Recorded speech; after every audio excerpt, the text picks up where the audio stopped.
The stars had always called to Taeho. Even as a child growing up in the crowded streets of Bizen, he would climb to the roof of his family's small apartment and stare at the night sky for hours. His grandmother would find him there, shivering in the cold, and wrap a blanket around his thin shoulders. She never scolded him. She understood that some souls were born looking upward. Now, 30 years later, Taeho stood on the observation deck of the research vessel Boundless Dream, watching those same stars drift past like scattered diamonds. He was no longer a dreaming child.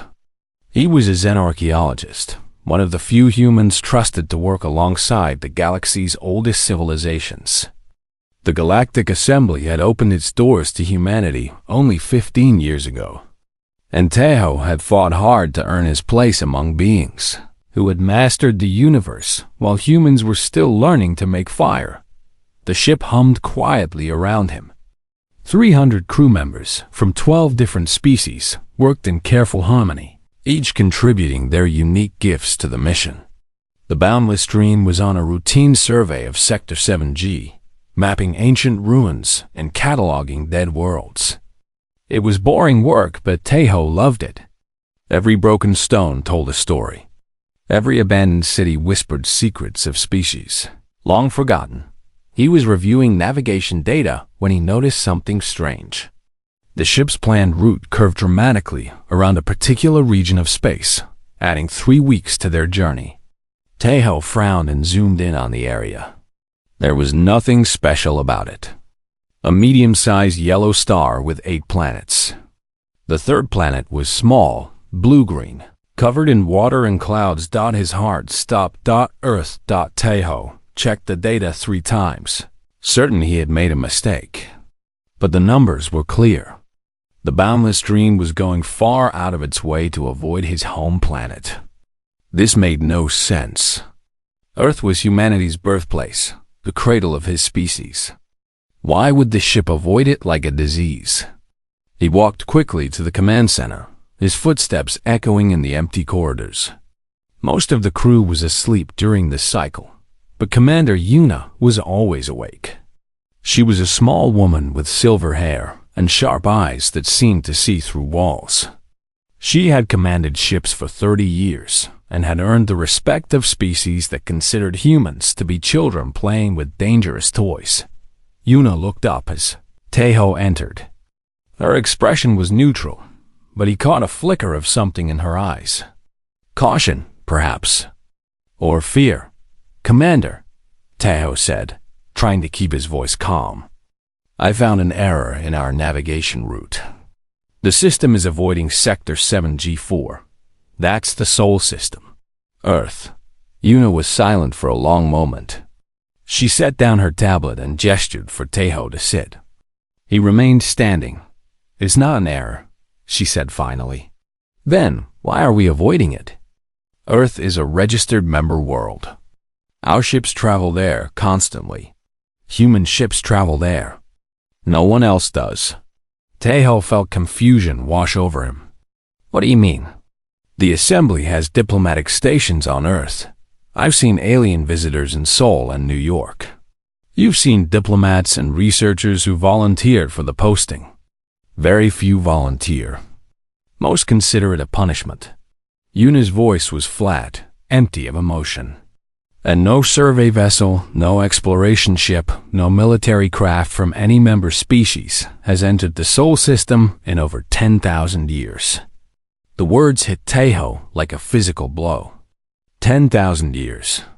Humanity had only discovered faster-than-light travel 20 years ago. The galaxy had been watching Earth for millennia before humans even knew they were being watched. Why? He whispered. Yuna stood and walked to a locked cabinet. She pressed her palm against the scanner and pulled out a small data crystal. It glowed with faint blue light, and Taeho felt something ancient and heavy in its presence. "This is classified at the highest level," Yuna said. "I'm breaking a dozen laws by showing it to you. But you deserve to know. Every human does." She inserted the crystal into the main display. The room filled with holographic light, showing symbols and patterns that Taeho didn't recognize. They were beautiful and terrible, like looking at the face of a god. "These are architect warnings," Yuna explained. "The architects are the oldest known civilization. They existed before the first stars formed. Before time itself had meaning. They left markers throughout the galaxy, guiding younger species away from dangers. Black holes, unstable regions, dead zones where physics breaks down." She pointed to a cluster of symbols that appeared again and again. "This marker appears around only one planet in the entire known universe, Earth." Taeho's mouth was dry. "What does it say?" Yuna's voice dropped to barely a whisper. "Do not approach the third world. Something else dwells there." The words hung in the air like smoke. Taeho wanted to laugh. It was absurd. Earth was his home. He had grown up there, played in its parks, swam in its oceans. There was nothing strange about it. Humans were ordinary, weak even compared to most galactic species. They couldn't breathe underwater, couldn't survive in vacuum, couldn't communicate telepathically or bend light with their minds. "Something else?" Taeho repeated. "What does that mean? What dwells there?" "We don't know." Yuna turned off the display. "The Eldrith have studied Earth from a distance for 100,000 years. They refused to discuss their findings. The Venari ran mathematical models trying to predict humanity's future. The models broke. Literally broke. The equations produced results that violated the basic laws of probability." She looked at Taeho with an expression he had never seen on her face before. It took him a moment to recognize it. Terror. "The Galactic Assembly has cataloged over 4 million sentient species," Yuna said. "We have encountered gods and monsters. We have seen civilizations that span entire galaxies and beings that exist outside of time. Nothing frightens us anymore. We have seen everything." She placed a hand on Taeho's shoulder. Her fingers were trembling. "But something about Earth frightens everyone. Something about humanity makes the oldest and most powerful beings in the universe keep their distance. And nobody knows what it is." Taeho looked at the navigation display, at the small blue dot that represented everything he had ever known. His grandmother's songs, the smell of rain on summer streets, the taste of his mother's cooking. All of it was contained in that tiny sphere, spinning alone in the cosmic dark. For the first time in his life, Taeho looked at Earth and felt afraid. Not of what might be watching from the stars, but of whatever was watching from within. Sleep did not come easy for Taeho after his conversation with Commander Yuna. He lay in his small cabin, staring at the ceiling, listening to the quiet hum of the ship's engines. Every time he closed his eyes, he saw those ancient symbols burning in the darkness. "Do not approach the third world. Something else dwells there. What could possibly frighten beings who had existed before the stars?" By morning, Taeho had made a decision. He would find the answer, even if it meant breaking every rule in the Galactic Assembly's archives. He was a researcher. Solving mysteries was his purpose. And this was the greatest mystery in the universe. He found Hana in the linguistics lab, surrounded by floating screens of alien text. She was younger than Taeho, with quick eyes and a mind that moved even faster. They had worked together for 3 years, and he trusted her more than anyone else on the ship. "I need your help," Taeho said. Closing the door behind him, Hana didn't look up from her work. "You want to access the restricted files about Earth." Taeho stopped. "How did you know?" "Because I've been trying to access them for months." She finally met his eyes.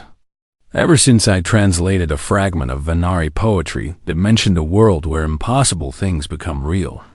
The Venari don't write poetry about planets. They write equations. But they made an exception for Earth. They worked together in secret, using Teiho's archaeological clearances and Hannah's linguistic skills to slip past security systems designed by species far more intelligent than them. It took weeks. They had to be careful. If anyone discovered what they were doing, they would be sent back to Earth in disgrace. Or, worst out, finally, they broke through. The files were enormous. Millions of years of observation data collected by dozens of different species. The architects had watched Earth when the planet was still cooling from its formation. The Eldrith had observed the first single-celled organisms crawling from the primordial soup. The Vanari had calculated the probability of intelligent life emerging and found the numbers unsettling. Hana translated the ancient texts while Teiho organized the data. Slowly, a picture began to form. And it was nothing like what they expected. "Look at this," Hana said one night, her voice shaking. The architects observed Earth for 3 billion years. They watched life appear, grow complex, and spread across the planet. They watched extinction events wipe out 90% of all species. And every time, life came back stronger. She pulled up a timeline showing the history of Earth's biosphere. It looked like a heartbeat, rising and falling, but never stopping. "This is normal," Teiho said. "Life is resilient. Other planets have similar patterns." "No, they don't." Hana shook her head. "The average planet experiences 2 or 3 major extinction events before life fails completely. Earth has had 5. And not only did life survive, it evolved faster after each disaster. It's like the planet learned from its mistakes." She pulled up another file, this one focused on humanity. The data stretched back 200,000 years, tracking the rise of Homo sapiens from small tribes on the African savanna to a species capable of leaving its home world. The architects expected humans to go extinct at least 17 times, Hada said. Ice ages, volcanic eruptions, disease, famine, war. The models all predicted failure, but humans kept surviving. Teiho studied the projections. Each one showed humanity dying out within a few thousand years. And each one was wrong. Maybe their models were flawed, he suggested. These are architect models. They predicted the formation of galaxies. They calculated the lifespan of stars with perfect accuracy. They don't make mistakes. Hana's voice dropped to a whisper. And that's not even the most disturbing part. She opened a new file. It contained neural scans of different species, showing how each one processed information. The Eldrith used 17-dimensional thought structures that humans couldn't even visualize. The Vanari communicated through quantum entanglement, sharing thoughts across light years in an instant. Every advanced species had some extraordinary mental ability that set them apart. Then Hana showed him a human brain scan. It looked simple, almost primitive. 3 pounds of soft tissue, running on electrical impulses and chemical reactions. Compared to the cosmic minds of older species, it was like comparing a candle to a supernova. We think differently, Hana explained. Every other intelligent species processes reality as it is. They observe, calculate, and respond. Their thoughts are logical, efficient, perfect. She pointed to a region of the human brain that glowed with unusual activity. Humans don't do that. We process reality as it could be. We imagine things that don't exist. We dream of impossible futures. And then we make them real. Teiho thought about his grandmother, telling him stories about dragons and heroes when he was small. He thought about the first humans who looked at birds and dreamed of flying. He thought about scientists who imagined splitting atoms and engineers who designed ships to carry them to the stars. That's why they're afraid of us, he asked. Because we have imagination? It's more than that. Hana pulled up another file. The architects calculated that any species with humanity's level of self-destructive Behavior should have been extinct within 10,000 years of discovering agriculture. We invented war before we invented writing. We created nuclear weapons before we created peace. We pollute our own air and water. We fight each other over imaginary lines drawn on maps. Our eyes were wide with something between wonder and horror. By every calculation, humans should have destroyed themselves 100 times over. But we didn't. Something keeps us alive. Something pushes us forward, even when we're trying to push ourselves backward. Taeho felt cold despite the warm air of the lab. What is it? The architects don't know.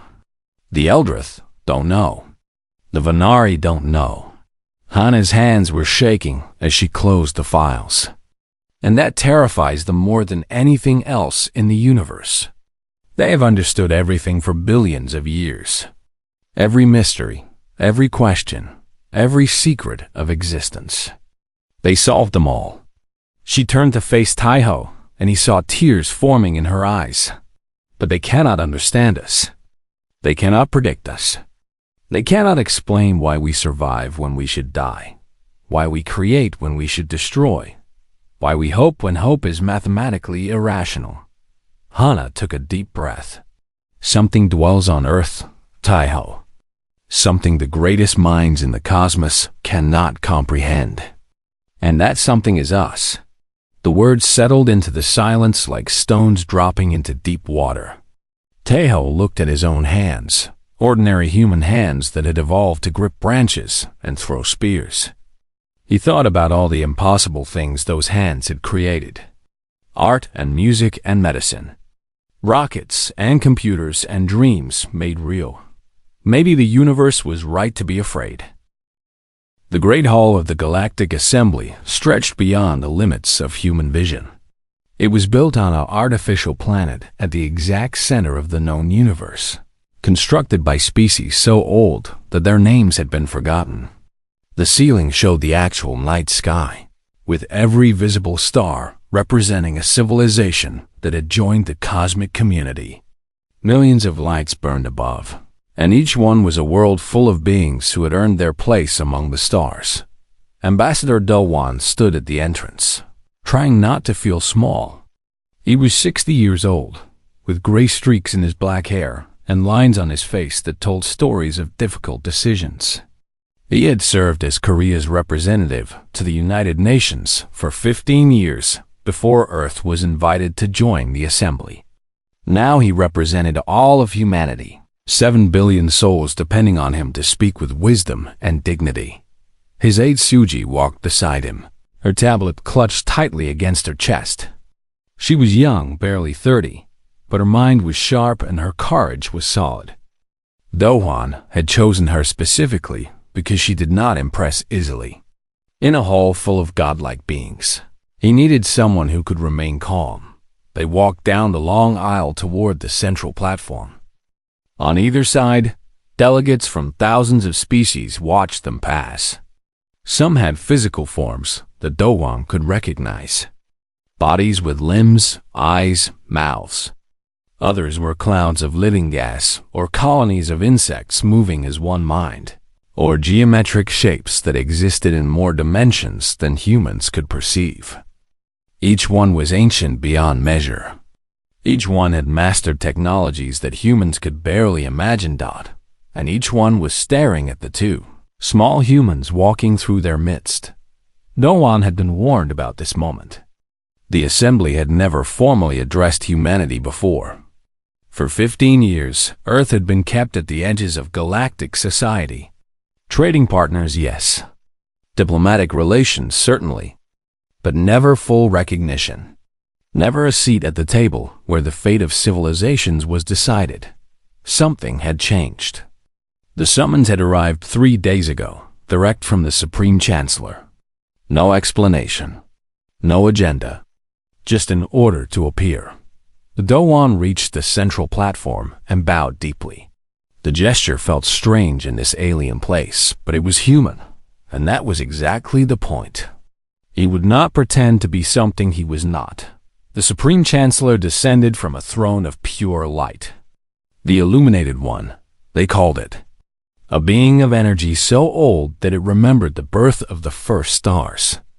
It had no face, no body, no form that human eyes could truly comprehend. It was simply presence, vast and overwhelming, like standing before the sun. Ambassador Dowan of Earth, the Illuminated One spoke. Its voice came from everywhere at once, resonating in Dowan's bones. "We thank you for answering our summons." "It is our honor," Dowan replied. His voice sounded thin and weak in comparison, but he kept it steady. "How may humanity serve the assembly?" A ripple of something passed through the hall. Surprise, perhaps, or amusement. No species had ever offered to serve the assembly. Most came begging for help or demanding recognition. "We have not summoned you to request service," the Illuminated One said. "We have summoned you to ask a question that has troubled this assembly for longer than your species has existed." Dowan felt Suji tense beside him. He kept his expression neutral. "We will answer honestly." The Illuminated One's form flickered, shifting through colors that had no names in any human language. "We have observed your species since before your ancestors climbed down from trees. We have watched you discover fire. We have watched you build cities.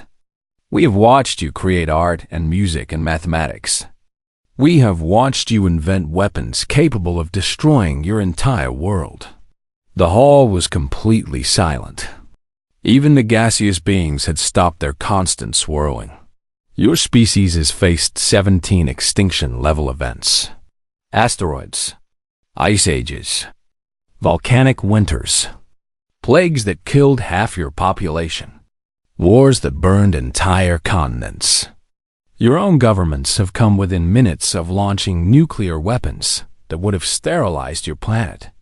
The Illuminated One moved closer, and Dowan felt its attention focus on him like the weight of a mountain. "Yet your population grows. Your technology advances. Your people spread beyond your birth world. By every mathematical model, by every predictive algorithm, by every law of cosmic probability, you should not exist." Dowan said nothing. He waited. "What preserves you?" The Illuminated One asked. "What force keeps humanity from the oblivion that has claimed 1 trillion lesser species?" "We have studied your biology. We have analyzed your psychology. We have mapped your history down to the smallest detail. And we cannot find the answer." The question hung in the air, heavy with the weight of billions of years of wondering. Dowan thought about his grandfather, who had survived the Korean War with nothing but his will to live. He thought about his mother, who had raised 4 children while working 3 jobs, never once complaining. He thought about all the humans throughout history who had faced impossible odds and somehow, impossibly, kept going. He looked at Suji. She met his eyes and nodded once. A small gesture that contained entire conversations. Dowan turned back to the Illuminated One and smiled. It was a human smile, full of emotions that older species had long ago forgotten.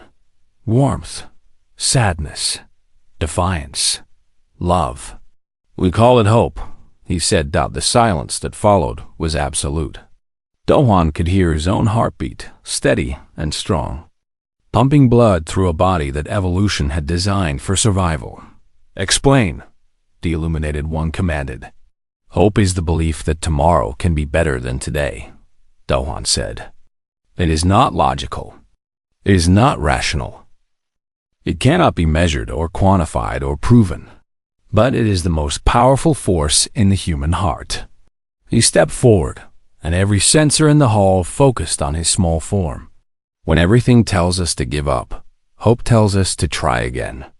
When the numbers say we should fail, hope ignores the numbers. When the universe itself seems designed to destroy us, hope looks the universe in the eye and says no. Dowan spread his hands, a gesture of openness that felt right despite the alien surroundings. "You ask what preserves us. The answer is simple. We refuse to die. Not because we are strong or smart or special, but because somewhere, deep in every human soul, there is a voice that whispers, "Keep going." And we listen to that voice, even when listening makes no sense. The illuminated one was silent for a long time. When it finally spoke, its voice was different, smaller, almost uncertain. "Hope," it repeated. "An irrational belief in impossible outcomes. Yes, this is what makes you survive." Dawan smiled again. "This is what makes us human." The assembly erupted into chaos. Delegates argued in languages that had never been spoken aloud. Equations appeared in the air, complex mathematical proofs that tried to capture the concept Dawan had described. None of them worked, but the ambassador from Earth stood calmly at the center of the storm, his aide beside him, representing a species that had survived everything the universe had thrown at them.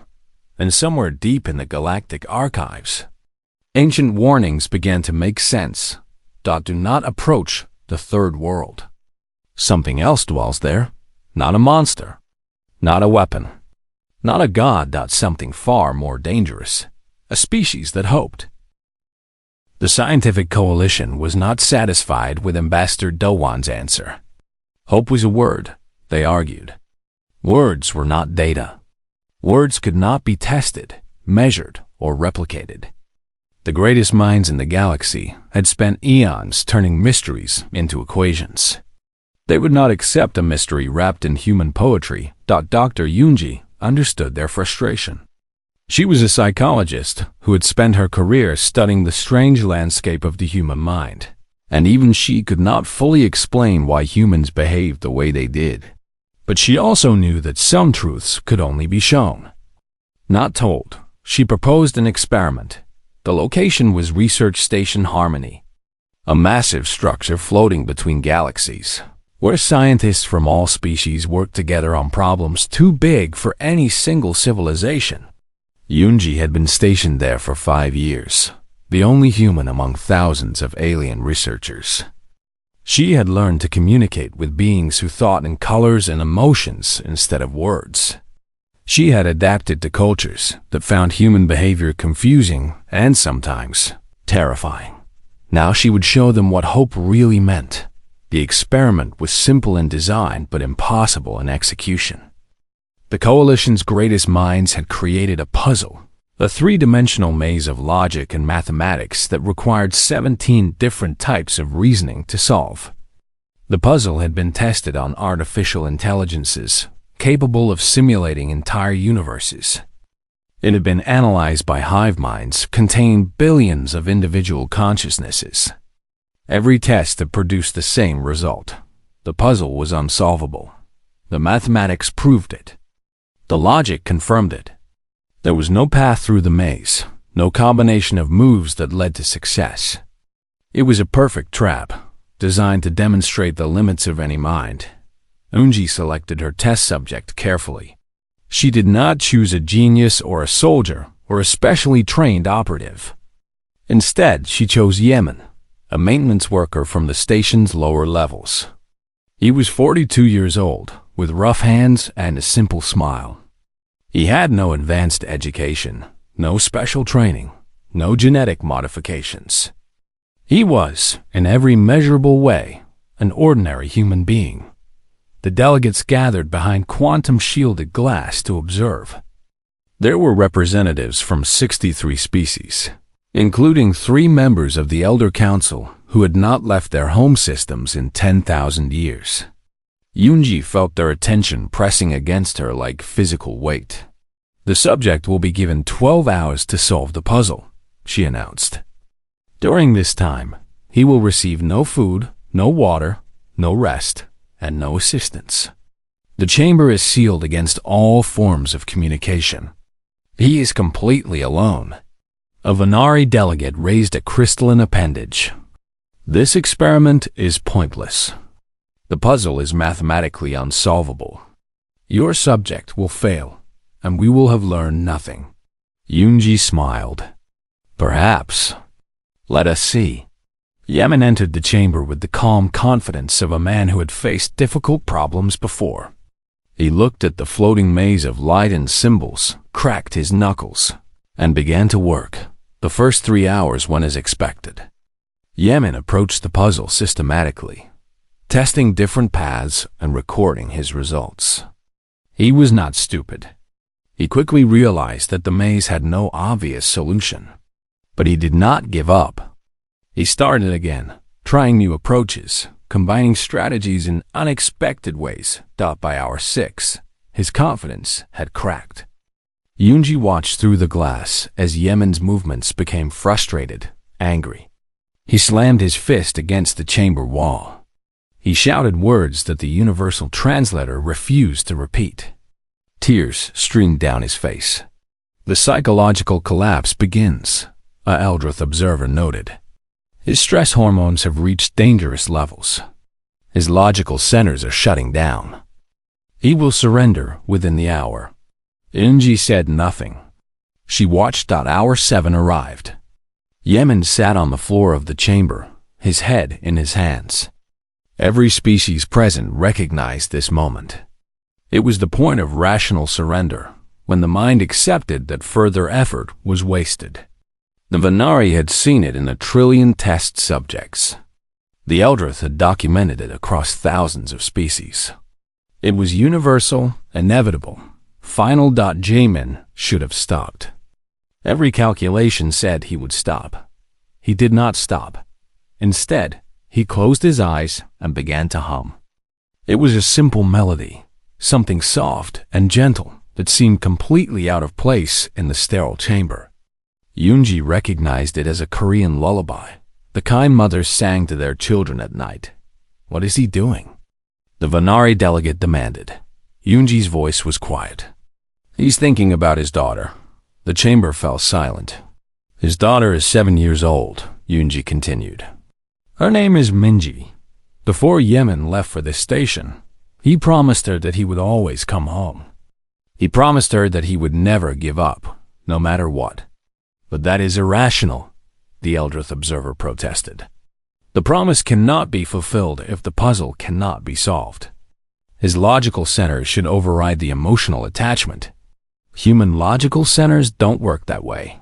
Yemen opened his eyes. There was something different in them now. The frustration was gone, replaced by something harder, something older. He stood up, looked at the puzzle, and began to work again. Hour 10. Hour 12. Hour 15. The delegates grew restless. Some left to attend other matters. Others stayed, fascinated despite themselves by the stubborn human who refused to accept reality. Hour 19 arrived. Yemen solved the puzzle. Alarm that rang through the station was unlike anything the coalition had programmed. It was impossible. The puzzle could not be solved. The mathematics were clear, but the maze of light collapsed into a single point of brilliance. Acknowledging completion, the chamber erupted. Delegates surrounded the glass, demanding explanations, screaming for the data to be verified. Artificial intelligences ran the numbers 1,000 times, searching for errors. There were no errors. Yunji entered the chamber alone. Yemen sat on the floor, exhausted beyond description, but smiling. How did you do it? She asked softly. Yemen looked up at her with tired eyes. I asked myself what Minji would do. Your daughter? She doesn't know what's impossible. She doesn't know what can't be done. She just sees problems and tries to fix them. He laughed weakly. I stopped thinking like an adult. I started thinking like a child. Yunji helped him to his feet. Through the glass, she could see the alien delegates still arguing, their ancient minds struggling to comprehend what they had witnessed. The puzzle was designed to be unsolvable, she told him. Every approach leads to failure. There is no path through. I know. Yemen leaned against her, barely able to stand. So I didn't look for a path. I made a new one. Later, the coalition would analyze his solution. They would discover that Yemen had not solved the puzzle at all. He had redefined it. He had found rules that were not explicitly stated and bent them. He had made assumptions that no artificial intelligence would ever consider because they were technically illogical. He had cheated, not by breaking the rules, but by refusing to accept that the rules were fixed. The Venari delegate approached Yunji as she helped Yemen out of the chamber. "This changes nothing," it said. "One anomalous result does not prove anything." Yunji turned to face the ancient being. "You're right. One result proves nothing. But there are 7 billion humans on Earth, and every single one of them thinks like Yemen. Every single one of them has someone they love, someone they would break the laws of mathematics to protect." She smiled, and for the first time, the Venari delegate felt something it had not experienced in 1,000,000 years. Fear. "You built a puzzle that could not be solved," Yunji said. "And a maintenance worker solved it because he wanted to see his daughter again. Imagine what we could do if we really tried." She walked away, supporting Yemen with one arm, leaving the greatest minds in the universe to contemplate a species that looked at impossible odds and said, "Not yet." 10 years had passed since Yemen solved the impossible puzzle. In that time, everything had changed. Humanity was no longer quarantined at the edges of galactic society. Earth had become the most studied planet in the known universe. Scientists from ancient civilizations traveled light years just to observe humans in their natural environment. They watched children playing in parks. They analyzed the patterns of traffic in busy cities. They recorded the songs that strangers sang in subway stations. They were trying to understand the thing that made humans different. The thing that had frightened the architects so badly that they carved warnings into the fabric of space-time itself. They were still trying. They were still failing. Taeho stood before the Galactic Assembly, no longer a junior researcher, but a senior advisor to the Human Integration Council. His hair had turned gray at the temples, and his face carried the marks of years spent bridging the gap between species that had nothing in common except curiosity. Commander Yuna stood beside him, proud and steady. She had retired from active duty, but had refused to stop working. Some missions, she said, were too important to leave to younger generations. The Great Hall was even more crowded than it had been for Ambassador Dowan's first appearance.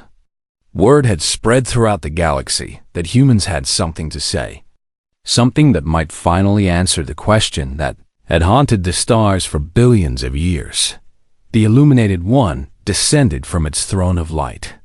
Its form seemed diminished to somehow, less certain than it had been a decade ago. The existence of humanity had shaken even the oldest being in the universe. "Taeho of Earth," it spoke. "You have requested this audience to deliver your final report on human nature. The assembly will hear your words." Taeho bowed, a gesture that had become traditional for human representatives. It reminded the assembly that humans were small, brief, fragile. And yet they were here, standing among gods. "Thank you, Supreme Chancellor." Taeho's voice was calm, but carried across the vast hall. "I have spent my life studying the question you asked us 10 years ago. What preserves humanity? What makes us survive when we should die?" He paused, gathering his thoughts. The architects believed something dwelt on Earth, a presence they could not identify. They assumed it was a god, a force of cosmic power protecting our world. The Eldrith believed it was a weapon, some hidden technology that made us dangerous. The Venari believed it was a disease, a contagion of irrationality that spread through our population. Taeho looked out at the assembled delegates. Creatures of light and shadow, beings who had witnessed the birth and death of galaxies, minds vast beyond human comprehension. They were all wrong. He activated the display behind him. Images appeared. Earth from space, glowing with the lights of 1,000 cities. Children laughing in schoolyards. Artists painting murals on concrete walls. Scientists staring at screens full of impossible equations. Soldiers carrying wounded comrades through fire. Parents holding newborn babies with tears in their eyes. What dwells on Earth is us, Tahoe said. Ordinary, fragile, irrational humans. We are the thing that frightens the universe. A murmur passed through the assembly. Tahoe continued. We are not special because we are strong. The Eldrith can destroy planets with a thought. The Venari can calculate the future with perfect accuracy. 100 species in this hall are physically and mentally superior to us in every measurable way. He stepped forward, and the holographic images swirled around him. We are special because we refuse to accept what is possible. We look at walls and see doors. We look at endings and see beginnings. We tell stories about heroes, not because we believe they are real, but because telling the stories makes us want to become heroes ourselves. His voice grew stronger. The architects watched us for billions of years. They saw us nearly destroy ourselves again and again. They calculated that we should have gone extinct 17 times. But they missed something in their calculations. They missed a mother who works 3 jobs so her children can have a better life. They missed a father who walks through fire to save a stranger's child. They missed a scientist who stays awake for days trying to cure a disease that killed someone she loved. Tahoe spread his arms wide. They missed hope. Not hope as a word or a concept, but hope as action. Hope as choice. The decision to keep fighting when fighting makes no sense. The decision to love when love brings pain. The decision to believe in tomorrow, even when today is dark. Commander Yuna stepped forward to stand beside him. Her eyes were bright with emotion. I have served with humans for 30 years, she said. I have seen them do impossible things. Not because they are special, but because they do not know they cannot. Or they know and try anyway. Tahoe nodded. That is why you stayed away from Earth. Not because you feared what lived there, but because you feared what we would become once we left it. The illuminated one's form flickered. Explain. You have watched species rise and fall across the entire history of the universe. Every civilization follows the same pattern. They grow, they prosper, they become comfortable. And then they stop. They accept the limits of what is possible. They settle into eternity, content with what they have achieved. Tahoe's voice dropped to barely a whisper, but every being in the hall heard him clearly. Humans do not do that. We are never content. We always want more, see more, dream more. We reached the stars and immediately started looking for what lies beyond them. We solved mysteries and immediately started looking for harder mysteries to solve. He turned to face the illuminated one directly. You are billions of years old. You have seen everything, done everything, become everything there is to become. And then you stopped. You reached perfection and had nowhere left to go. The ancient being was silent. We will never stop, Tahoe said. That is our gift and our curse.